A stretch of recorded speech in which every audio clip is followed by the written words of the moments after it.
Didier Fuentes debuted this weekend, and much to Mark Bowman's chagrin, he looked fantastic. Let's talk about it.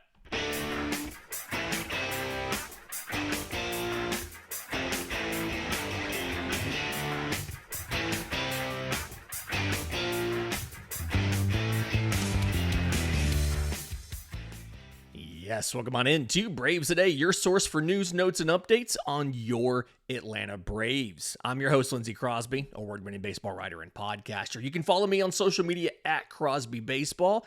You can find all my written work, bravestoday.com. That's the Braves Today Substack, as this is both a podcast and a newsletter. We're proudly part of the Believe Podcast Network and presented to you by FanDuel. Download the FanDuel app or go to FanDuel.com to get started. And also, shout out to my co-host, Bandit, back there. A lot of you who did the podcast survey said you wanted more Bandit, so we've tried to position his sleeping spot on the couch to be in camera frame if you're watching on YouTube. Thanks to him for being a good boy during this broadcast. Okay, so I want to talk about Jurickson Profar and kind of where he fits into some of the bad Atlanta Braves contracts of all time, because we had an article on the newsletter from contributor Taylor talking about it, got a lot of reaction from it. I want to talk about that. I want to talk about the final bullpen spot. James Karinchak has looked fantastic, but Joel Payamps made his spring training debut over the weekend. He looked really good. Let's talk about what's going to go into that decision, because I don't think it's going to be just how well this guy is throwing. It's also going to come down to roster logistics. But before we do that, we finally saw Didier Fuentes debut this weekend. He was one of just a few Braves pitchers we had not yet seen in competition. We had not yet seen Fuentes. We had not seen Joel Payamps. We had not seen Daysabel Hernandez. We got both Fuentes and Payamps this weekend. And for Fuentes, this wasn't anything malicious or anything. There wasn't anything wrong with him. He was just kind of slow in his ramp up when he got to spring training, because he spent a lot of the offseason recovering from his shoulder inflammation that bothered him last year, right? He didn't spend a lot of the offseason doing normal pitching work where he could come into camp and be ready to go. He spent a lot of time just getting healthy. But when he pitched, it was so good. He got 2 innings on Saturday against the Orioles. He finished with no runs, no hits, and no walks allowed through 25 pitches, got 4 strikeouts. And it was a little bit rocky at first, but he rebounded from that to just be absolutely dominant. When Didier Fuentes took the mound, very first thing that he did, he hit Colin Yeaman with a pitch. A 2-0 count, fastball runs inside, right? It's okay. He turns around, he throws a first pitch sweeper to Reed Trimble of the Orioles, gets a double play. So erases the runner, and from there, he strikes out the next 4 batters he faced. And I think what stood out to me when watching this is Didier Fuentes looked to be really good with his fastball up in the zone. One of the things he struggled with last year, I guess the 2 things he struggled with last year. Thing number 1 was he really struggled to get strike 3. And we saw Spencer Schwellenbach go through this same issue in 2024. Schwellenbach, the first 5 or so starts, it felt like he really struggled to put guys away when he got them to 2 strikes. He just needed a little more experience, a little more practice. He also added some pitches, which kind of helped him. Fuentes never really got to that point before they had to send him back down because of how many runs he had earned. So, elevated fastball looked really good. That was the other issue he had, was just locating the fastball up in the zone. He averaged 97.4 on it. It's 1.5 miles higher than what he did last year. He got 10 swings on it. 7 of those were whiffs. Mark Bowman had a stat from StatCast that I went back and verified was correct. Fuentes is one of only 6 pitchers this spring to throw 20 or more four-seamers in a single spring training game and get a 35% or better whiff rate on it. In his case, he had a 70% whiff rate on the four-seam fastball. When you look at kind of what he does throwing that four-seam fastball up in the zone. He's only 6 foot tall, so it's a lower release point. He's got that low vertical approach angle, kind of like we've talked about with Hayden Harris, where he's not throwing heavily downhill or anything like that. Being able to locate the four-seam fastball up in the zone is kind of a big deal. He was able to do that really well on Saturday. Of the 4 strikeouts, 3 of them came on an elevated fastball. One of them top of the zone. I think 2 of them were like well above the zone, and the guys chased. And then the last one actually wasn't good process. It was bad process, but good result. He had a 2-2 heater. He threw it middle. The guy fouled it off, and then he went right back to that spot, threw another middle fastball, and happened to get the strikeout the last time. And I'm just like, you wouldn't coach anybody to go right back with a middle fastball. He did it. It worked out. But all 4 of the strikeouts come there on the four-seam fastball. He also has changed his slider. When he pitched in the majors last year, he was sweeper, curveball, splitter. The sweeper was his dominant secondary pitch, 28% usage. It was even higher to righties because it's a heavy platoon split on a pitch. But 28% sweeper, 11% curveball, 3% splitter. And then against lefties, he just backed off the sweeper a little bit and ramped up the curveball usage some. So that's kind of how he was really a 2-pitch pitcher to righties, fastball, sweeper. And against lefties, he was fastball, then curveball, then sweeper. That's not what he threw on Saturday. When you go look at the movements, you threw everything that he did, the velocities and all of that, he's replaced the sweeper with what looks like a tight gyro slider.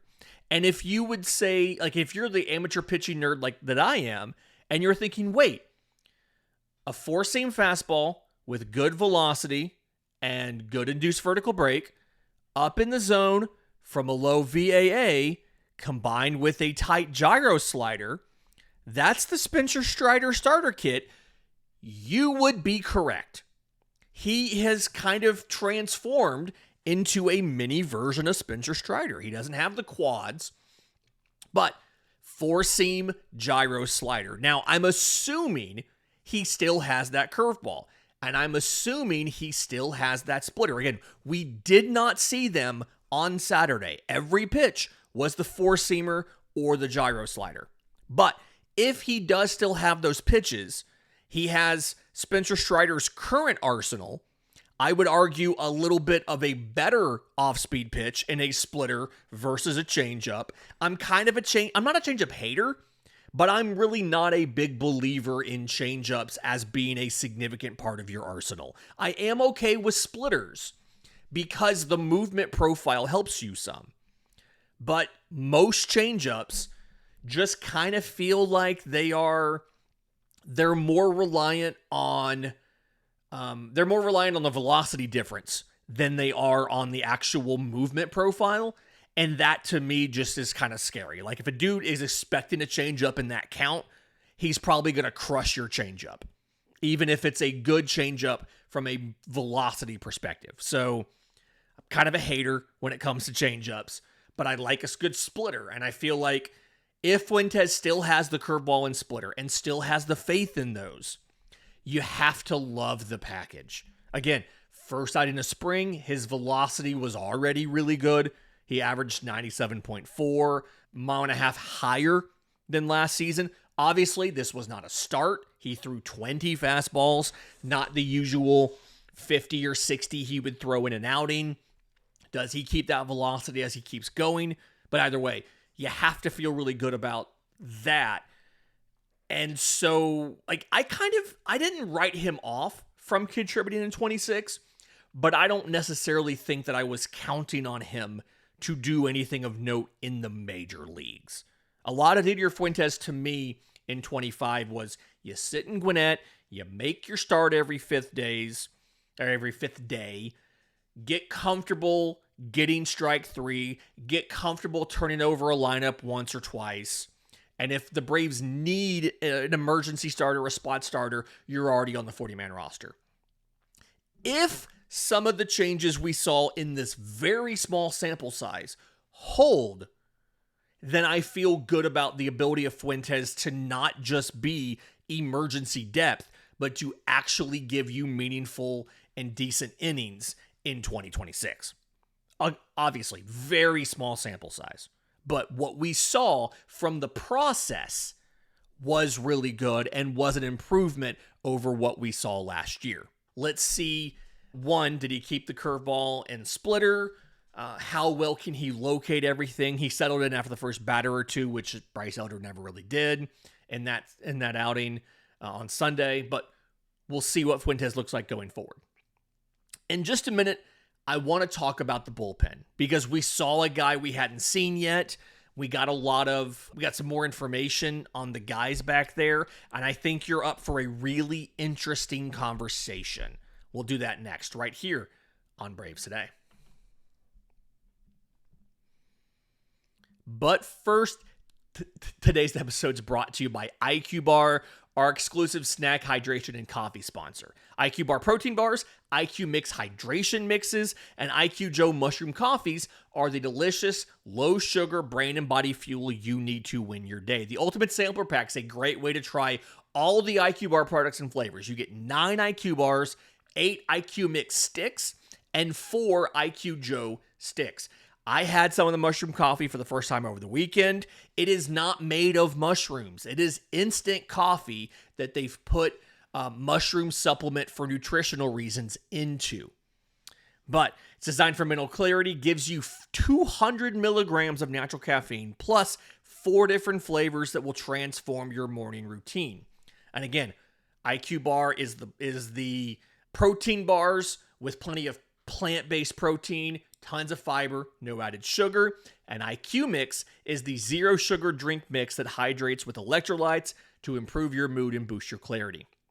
So, right now, IQ Bar is offering our podcast listeners 20% off all IQ Bar products, including their Ultimate Sampler Pack, plus free shipping. To get that 20% off, text MLB to 64,000. That's MLB to 64000. That's MLB to 64,000. Now, messages and data rates may apply. See terms for details.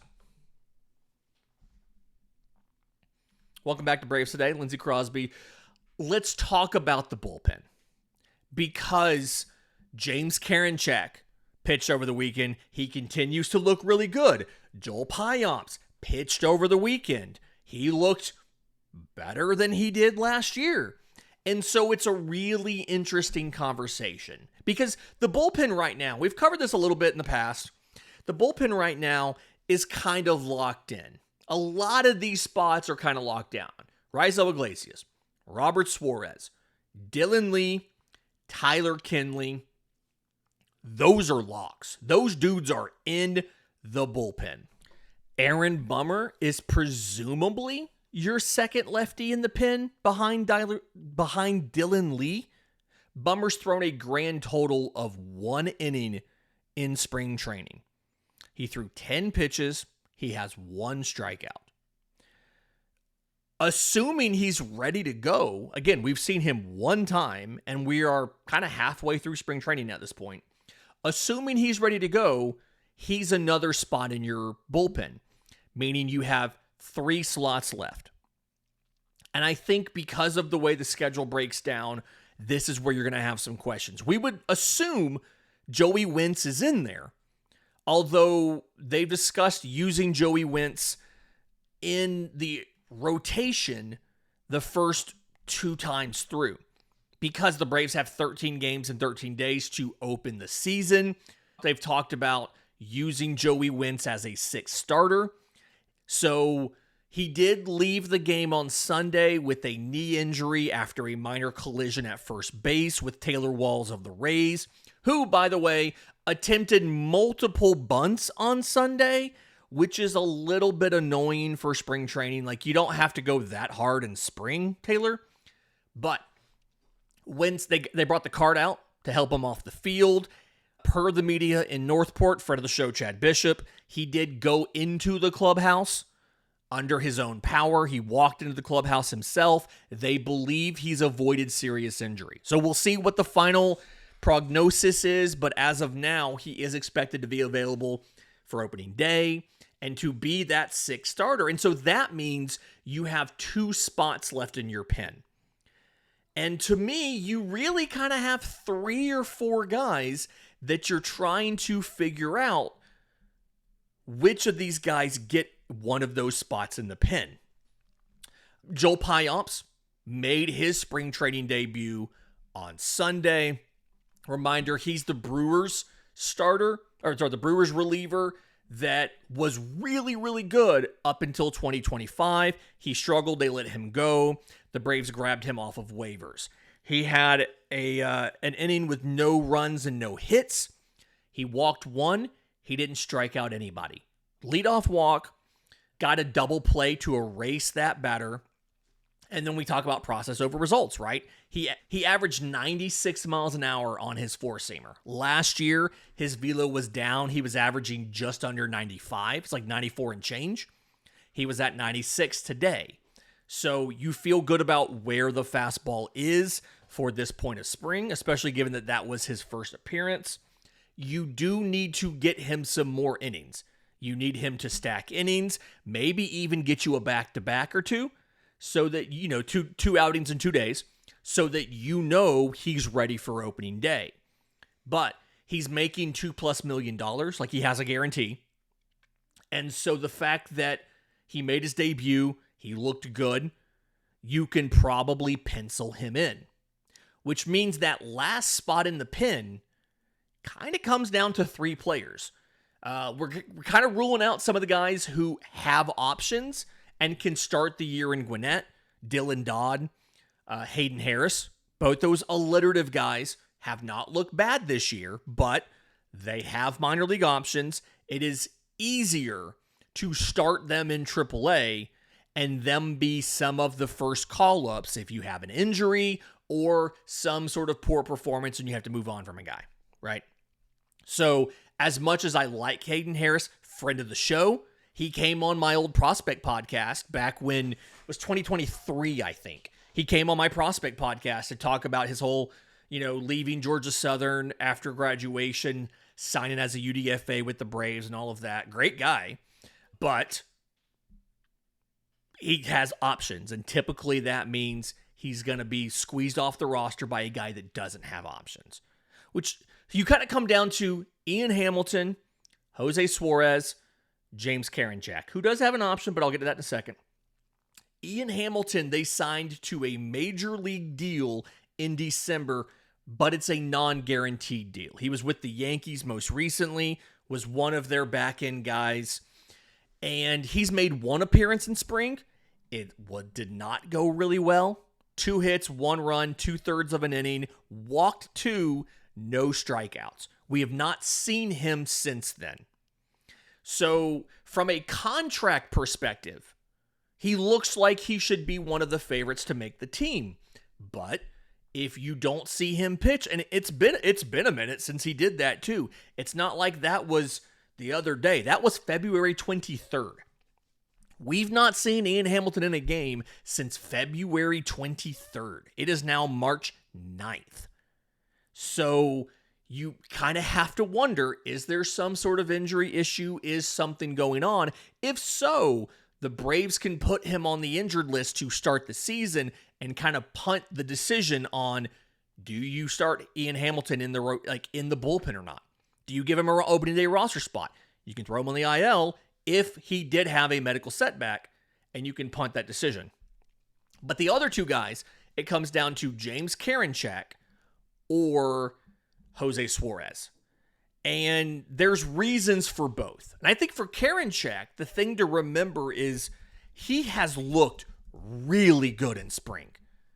We saw him again on Sunday. The curveball is curveballing. It looks very, very good. He had a scoreless inning on Saturday, right?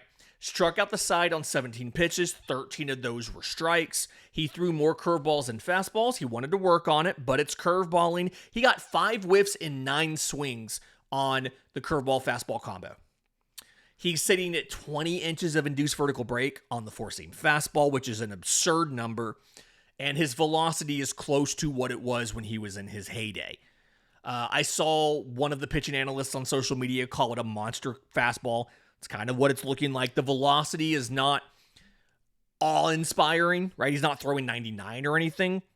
But from a movement perspective, it is a very good four-seam fastball combined with the best curveball he's had since the league started checking guys for sticky stuff. That was a James Karinchak issue earlier in his career.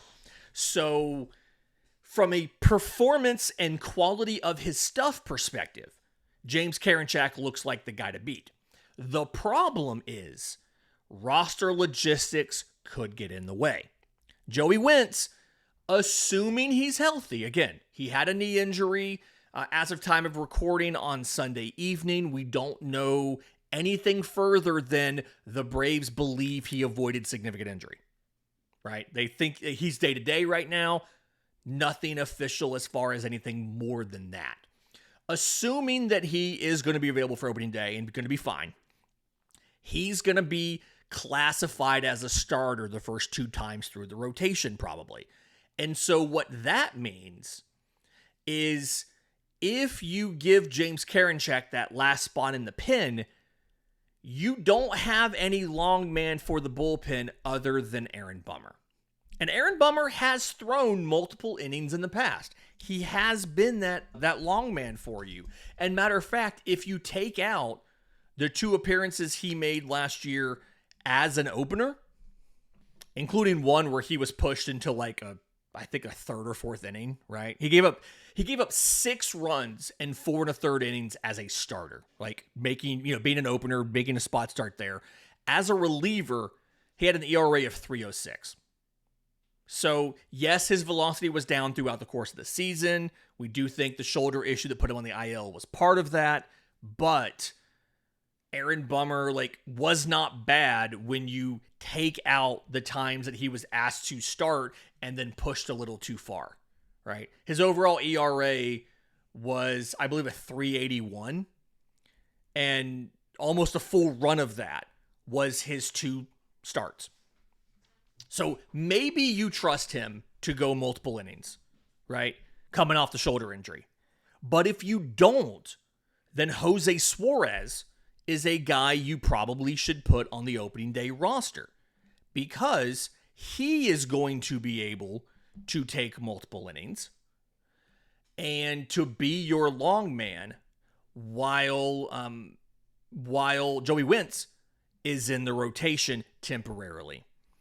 He's pitched in 2 games. He has 4 innings so far this spring. He struck out 3. He's not allowed a run. He has walked 2, but no hits, no runs. He's pitching well for spring training and the competition level caveats and all that apply. But you're in a situation now where, from a performance perspective, you probably want Karinchak. From a roster logistics with your need for a long man, you probably want Suarez. From you signed a guy this offseason to a major league deal perspective, you probably want Ian Hamilton. The thing that I think helps a little bit here, there is a way to work this out. Because James Karinchak, he has 4 years and 99 days of service time and a minor league option, but he's not on the 40-man roster. Because he didn't finish last year on the 40-man roster, he does not automatically have an opt-out in the deal. Now, they may have given him one. I don't know. But to have an automatic opt-out in your minor league deal, this typically applies to what are called XXB free agents. It's Article XX subsection B in the CBA. But these are guys that have 6 or more years of service time and finish the previous season on either the 60-day IL or on the 40-man roster. Those guys have automatic opt-outs into any minor league deal that they sign. And 5 days before opening day, May 1st and June 1st are their 3 opportunities to opt out of the deal and become a free agent. They have to notify the team in writing before the date comes, and the team can cancel out their opt-out by putting them on the 26-man roster. But because Karinchak was not in the majors to finish last year, odds are he doesn't have one. So that means there is a way to take care of this if Hamilton did have a medical setback. And that's the reason we haven't seen him. You can put him on the injured list to start the season. You can then put Josè Suarez in your pen as your long man while Joey Wentz starts the year in your rotation. And you can reassign James Karinchak to minor league camp and then call him up from Gwinnett whenever you're ready. Maybe that's something where after that first 2 weeks, Josè Suarez is designated for assignment, and you hope you can squeeze him through waivers and send him to Gwinnett. Maybe that's what you do. And Wentz takes over the long man role, and that gives you the option. You can activate a Hamilton, you can call up a Karinchak, you can do whatever. Maybe that's what they do. I don't know what the logistics are, but there is a way to take care of this. The problem is, if Karinchak does get an opening day roster spot by virtue of being so good in spring training, which is not out of the realm of possibility. AA's done that before. Forrest Wall made the team, was it 23, 24, and then barely played, but he made the team, and Snit said it was because he was so good in spring training. If you give Karinchak a roster spot to open the year, you then have to decide who you're moving on from.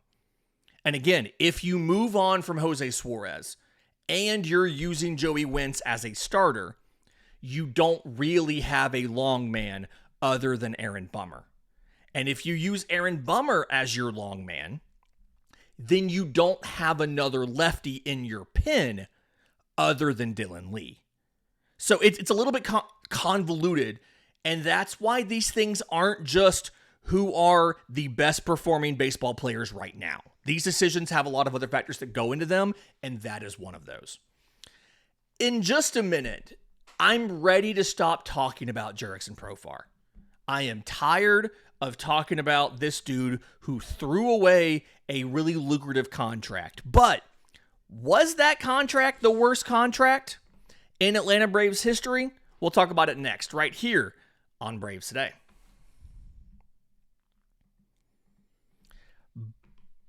But first, today's show is brought to you by our friends at Grand Slam Getaways. If you've dreamt of the ultimate baseball road trip, this one is for you. Grand Slam Getaways offers bucket list bus trips designed for fans who love the game and want to travel in style. All of these trips depart from Atlanta. You get field level tickets to multiple Braves road games, 3-star hotels, daily breakfast, a full slate of ballparks and other activities. Again, at least 2 Braves road games, plus other non-Braves games on the route.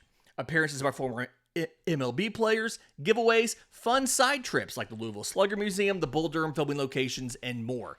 Doesn't matter if you're retired, you're just a baseball nut, or you want a parent-child summer adventure, this is a stress-free way to hit the road with fellow baseball fans. 3 trips to choose from: May to Florida, June to the Midwest, July to the Northeast, all time to match up with some great Braves road games. So reserve your spot now with a small deposit. Go to grandslam-getaways.com to make this summer a grand slam. Check it out now, grandslam-getaways.com, to let the baseball adventure begin. Final segment of Braves Today, Lindsay Crosby. Jurickson Profar signed for 3 years and $42 million with the Braves in January of 2025. He lost close to half that money last year. He's going to lose all of 2026's salary, $15 million. And to kind of clarify on that a little bit, he is on the suspension. Like, it started last Friday, but he is appealing for a second suspension for PEDs. Not like it's different from the first. On the second, you can't keep playing while you've appealed the suspension, right? A first offense, Edmundo Sosa of the Phillies was popped on a first suspension. He is still playing spring training games while the appeal process is underway. For Profar, he doesn't have that option. If you're a second-time offender, you do not get to keep playing while you are appealing. So he had to leave the WBC team. He left like an hour before their game. And so they had to scramble to replace him. Obviously, he's going to miss the entire 2026 season. For those of you who have asked, the MLBPA is appealing this because that's their job. What happens when you appeal this is there's a hearing, and that means that MLB has to go through everything that happened. So they get an opportunity to confirm all of the protocols for the PED testing were being followed correctly. They're not going in there arguing that Jurickson Profar shouldn't get suspended. They're going in there and saying, hey, show us that everything was done correctly so that they can make sure that everything's being followed as part of the testing process. That's what it's for. They're not trying to get Jurickson Profar out of the suspension. They're trying to confirm everything was done correctly, and that's their job. It's due process. If you were going to get suspended, you would want someone to come behind you and say, hey, we just want to make sure everything was done right. That's all that is. I have nothing against the Players Association for appealing this. That's their job to do that. But Taylor, our contributor from Braves Today, who was on the show a couple weeks ago talking about draft players, he wrote a piece for Braves Today over on the newsletter about the worst contracts in Atlanta Braves history. And he did it in chronological order. So he led with Jurickson Profar. Again, 3 years, $42 million. I feel like you really can't call this one the worst contract, though, in Braves history, simply because you're getting out of paying for a lot of this, right? Like when he's suspended, you're not paying him for this. So you saved $8-something million on this. You're saving $15 million this year, right? So he'll play 80 out of 324 games in the first 2 years, but you're paying him for only 80 games. It's hard for me to say this is the worst contract of all time. But when you go into the contracts before that, Cole Hamels got a 1-year, $18 million deal for the 2020 season. 36 years old, he suffered a shoulder injury in spring training. And so he ended up only making one start. He pitched 3 1/3 innings for the Braves, 3 hits, 3 runs, 1 walk, 2 strikeouts. That was all the Braves got for $18 million.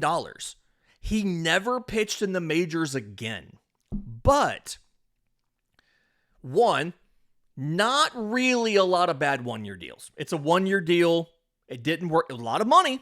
It didn't work out. But 2, there was a lot of stuff written at the time and later about how much help Cole Hamels gave Max Fried.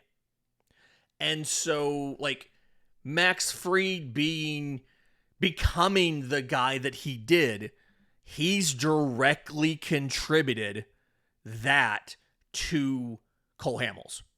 And we saw Max Fried in 2021 have that amazing start in Game 6 of the World Series where the Braves won the championship.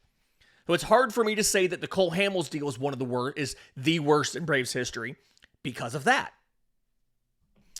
Before that, you have B.J. Upton, Melvin Upton, 5 years, $75.25 million. He got, at the time, the largest free agent contract ever at the very end of the Chipper Jones tenure. The very end of Chipper's career, they were trying to push for one last thing. But in 2013, golly, 184 average, 557 on PS, 9 home runs, 12 stolen bases. He was worth minus 0.9 WAR per Fangraphs. Really wasn't working out. They traded B.J. Upton, Craig Kimbrell to the Padres. But one of the picks they got back from the Padres and all of the pieces that they got was Austin Riley. Just not a really good deal. Some people suggested Mike Hampton in this. The Braves didn't sign the Mike Hampton deal. Mike Hampton signed with the Rockies, 8 years, $121 million. He was traded to the Marlins, who traded him to the Braves.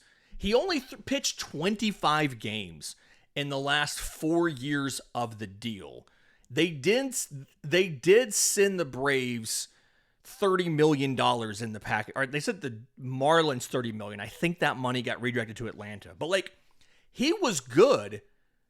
He had a solid season in 2003. 3.84 ERA, won a Gold Glove, and then the injuries kicked in. So I'm kind of keeping Mike Hampton off of this because the Braves didn't sign that contract. A couple other pitchers on this list, though. Bartolo Colon, 1 year, $12.5 million for 2017. He wasn't good, though. 8.14 ERA, 1.78 whip. They DFA'd him at the end of June. Again, it's a 1-year deal. It wasn't a ton of money. It didn't work out at all, but not the worst deal in the world. A worse deal to me was Derek Lowe. 4 years, $60 million prior to 2009. At the time, that was the largest free agent deal that the organization had ever given out. He wasn't terrible in 2009. 4.67 ERA. He wasn't good, but he wasn't terrible. Whip was 137. He made 33 starts. He did a lot of the other stuff. I actually think he led the National League in games started in 2009, right?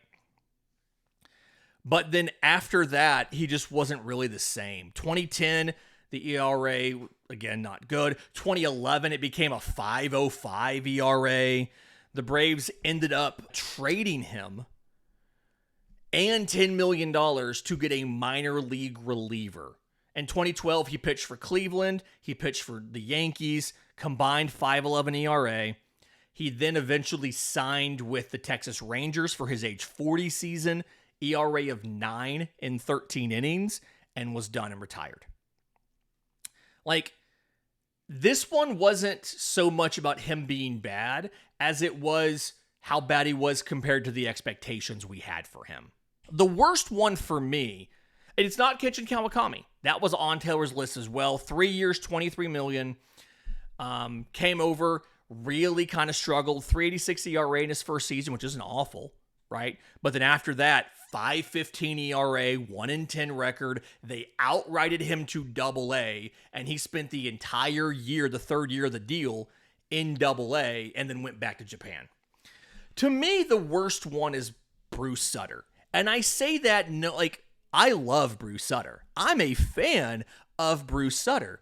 It's not just the deal in and of itself. 6 years, $9.6 million. And part of the reason this deal was so bad was Bruce Sutter barely pitched for the Braves, which is not good, right? He threw 152 in the third innings after they signed him to a 6-year deal.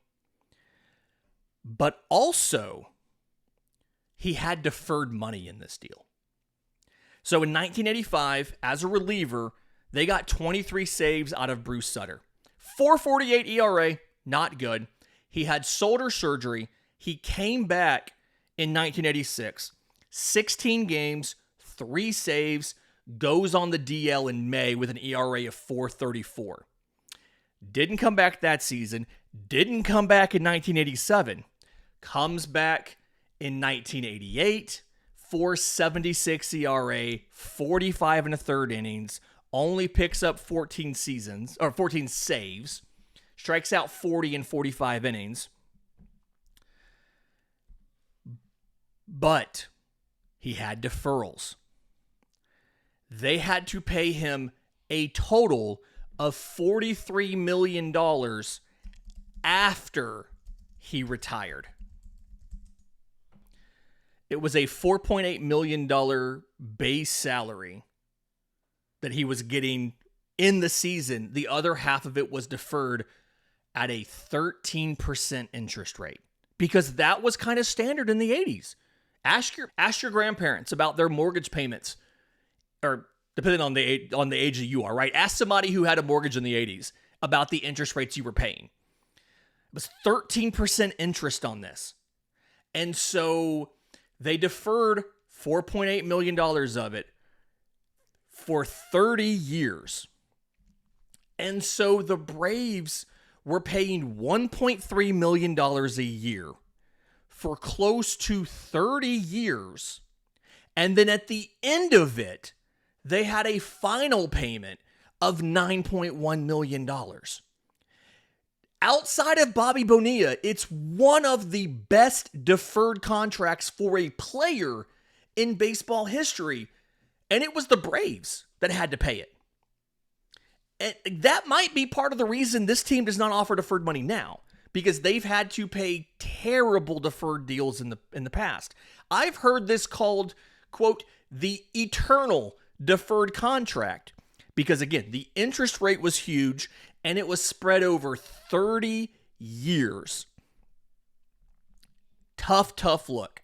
It's hard to argue that paying a dude $43 million on an original $9 million contract, paying $43 million after he retired, having played like 15% of the possible games and only being available in 3 seasons of the deal. He pitched in 112 games for you on a 6-season contract, and you paid him $43 million after he retired. It's hard to argue that's not the worst deal in Atlanta Braves history. But if I forgot one, let me know. I'm on social media at Crosby Baseball. Heck, you can email us, contact@bravestoday.com. But either way, until next time, this has been Braves Today.